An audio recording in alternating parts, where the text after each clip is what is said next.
মূলা দিয়ে আজকে শোল মাছ রান্না করব আর এই পুরো ভিডিওটা আজকে তোমাদের সাথে শেয়ার করব। আর প্রথমে এখানে আমি ফ্রিজ থেকে মাছটা বের করে ভিজিয়ে রাখছি। মাছ কিন্তু অলরেডি একদম বরফ থেকে ছুটে গেছে। তো এইটা এখন আমি লবণ দিয়ে ভালো করে ক্লিন করে নিব। এই যে লবণ মেখে এখন আমি এটা ভালো করে একদম ফ্রেশ করে নিব। সেটা আমি অফ ক্যামেরায় করে নিব, কারণ মাছের মধ্যে একটা আষ্টে গন্ধ থাকে, এজন্য লবণ দিয়ে ক্লিন করলেই বেশি ভালো হয়। তারপরে লবণ মরিচ হলুদ মাখিয়ে এবার আমি মাছটাকে ভেজে নিব।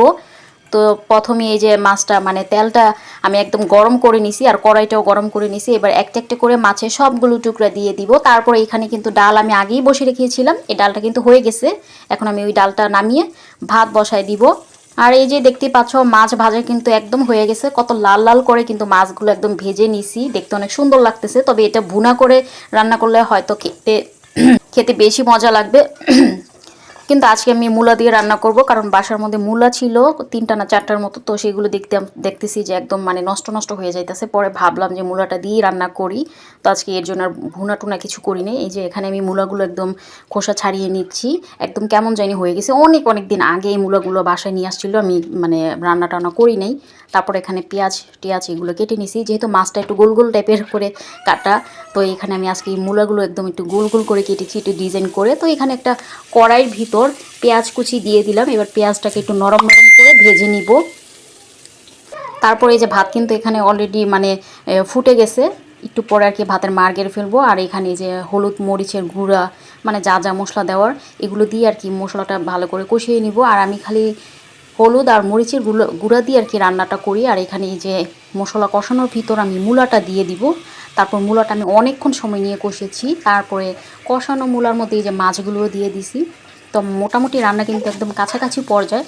তো ওই অবস্থায় এখন আমি যেই মানে ওই বাসি ময়লা যেই পাতিলগুলো জমে গেছিলো ওইগুলো আমি এখন ক্লিন করে নিব। আর ওই যে ভাত হয়ে গেছে, এবার ভাতের মারটা আমি গেলে নিব। সেটাকে আমি নিচে মানে ওইটা গেলে নিব, এর জন্য দেখা যাচ্ছে না।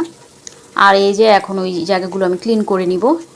আর এইভাবেই তো সারাদিন মানে সকালে ঘুম থেকে ওঠার পর রান্না করি। আমি অবশ্যই একবেলা রান্না করি, কারণ আমরা যেহেতু মানুষ কম, তো এত এত রান্না আমার করা লাগে না। একটা দুইটা আইটেম রান্না সারাদিনে করলে সেটা সারাদিনে হয়ে যায়।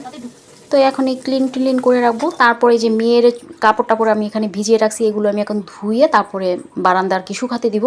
ওয়াশিং মেশিনে কাপড় অটটা আর কি পরিষ্কার ঠিক মতো হয় না, এর জন্য অটটা আমি হাতেই পরিষ্কার করে আর কি ধুই। আর এই যে দেখতে পাচ্ছ আমার গাঁদা ফুল গাছটা একদম মরে গেছে। আমি কয়েকদিন 2-3 দিনের জন্য বাসার বাইরে ছিলাম, পানি দিতে পারিনি, যার কারণে গাছটা আমার একদম শুকায় গেছে। এখন পানি দিলে আর কি হবে। আর ওই যে জবা ফুল ফুটছে, তারপরে একদম মানে লাস্টে আমি এখন সব কাজ শেষ করে খাবার খেতে বসছি। আর তরকারিটা আলহামদুলিল্লাহ অনেক মজা হয়েছে। আর মূলা দিয়ে শোল মাছ মনে হয় আমি প্রথমবার খেলাম, খেতে ভালো লাগছে আলহামদুলিল্লাহ। আর আমার এই রান্নাটা তোমাদের কাছে কেমন লাগছে অবশ্যই কমেন্ট করে কিন্তু বলতে পারবো।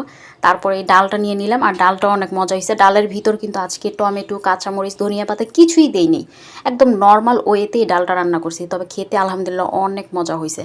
আর এইগুলোই ছিল মানে আমার আজকের সকাল থেকে দুপুরের মানে কি কাজ ছিল। তারপর সারাদিন আর তেমন কোনো কাজ নেই। সবাইকে আল্লাহ হাফেজ এন্ড টাটা।